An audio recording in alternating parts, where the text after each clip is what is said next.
नवरात्र व्रत कथा। श्री दुर्गा पूजा वर्ष में 2 बार चैत्र माह और अश्विन माह में की जाती है। पूर्वी राज्यों में माघ और आषाढ़ माह में भी दुर्गा पूजा का पर्व मनाया जाता है।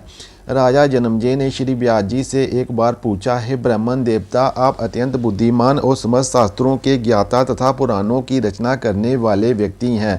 कृपा आप मुझे ये बताएं कि चैत्र माह और अश्विन माह में नवरात्र व्रत करने का क्या विधान है। इन व्रतों को करने का क्या फल मिलता है। व्यास जी ने कहा, हे राजन, चैत्र और अश्विन माह में प्रतिपदा से लेकर नवमी तक भगवती की श्रद्धा पूर्वक पूजा अर्चना करनी पड़ती है। इन व्रतों में एक बार भोजन करना चाहिए। नमक व अन्न को त्याग देना चाहिए। ब्राह्मणों एवं कन्याओं का पूजन करना चाहिए। भक्ति पूर्वक ब्राह्मणों और कन्याओं को वस्त्र आभूषण दक्षिणा में अर्पण करने चाहिए। कन्याओं की आयु 2 वर्ष से लेकर 10 वर्ष तक की होनी चाहिए।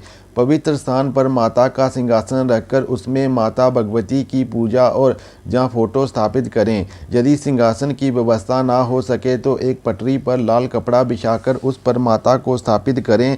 प्रतिपदा के दिन हस्त नक्षत्र होने पर व्रत करने का फल 1000 गुना बढ़ जाता है। पहले दिन का पूजन अति उत्तम और सभी कामनाओं को पूर्ण करने वाला होता है। हवन करने के लिए त्रिकोण होना चाहिए। पहले कन्या के पैर धोकर उसके चरणों की पूजा करें और मन में ये संकल्प करें कि ये कन्या साक्षात भगवती का रूप है। कन्या को शुद्ध स्थान पर बैठाकर भोजन कराएं और उसे अपनी श्रद्धा अनुसार वस्त्र तथा आभूषण देकर उसके माथे पर तिलक लगाएं तथा हाथ में कलावा बांधें। पहले दिन 1 कन्या, दूसरे दिन 2 कन्या, इसी क्रम से 9वें दिन 9 कन्याओं का पूजन करें।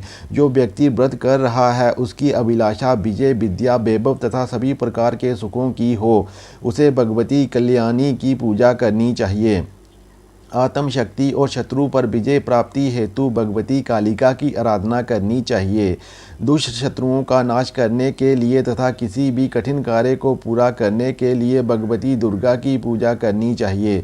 भगवती चंडिका का पूजन करने से धन और ऐश्वर्य मिलता है। किसी को मोहित करने के लिए तथा दुख, क्लेश और दरिद्रता को दूर करने के लिए शांभी की पूजा करनी चाहिए। यदि कोई पापी भी नवरात्र के व्रत को करता है तो उसके पाप इस तरह धुल जाते हैं जिस प्रकार मैले कपड़े को साबुन से धोने पर वह साफ हो जाता है। प्राचीन काल की बात है, कौशल देश में एक वेश्य रहता था। शादी के बाद उसके कई बच्चे हुए, परंतु अत्यंत गरीब होने के कारण वह उनका लालन पालन ठीक से नहीं कर पाता था। उस वेश्या का नाम सुशील था। एक दिन उसने एक साधु से अपनी गरीबी दूर करने का उपाय पूछा। साधु ने उससे नवरात्र के व्रत रखने को कहा। इस व्रत को करने से घर में सुख शांति आएगी, दरिद्रता दूर होकर संपत्ति में वृद्धि होगी, शत्रुता को भूलकर व्रत करने वाले के वश में हो जाता है। जब रावण ने सीता माता का हरण किया था तो श्री राम जी सीता के वियोग में वन में भटक रहे थे।